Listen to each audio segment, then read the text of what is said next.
দুর্নীতি ও দলীয়করণের কারণে দেশের সব প্রতিষ্ঠান ধ্বংস হয়ে গেছে।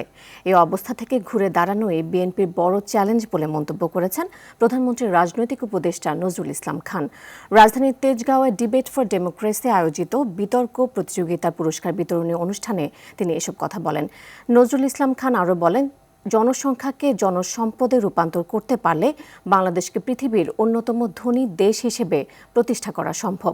দেশকে এগিয়ে নিতে হলে তরুণদের দক্ষতা কাজে লাগাতে হবে। এদেশের বিভিন্ন প্রতিষ্ঠান ধ্বংস হয়ে গেছে। যতখানি ভেবেছি আমরা তার চেয়েও বেশি।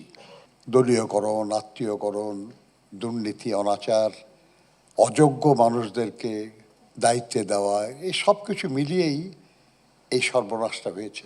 এটা অতিক্রম করে আমাদের সামনে এগিয়ে যেতে হবে।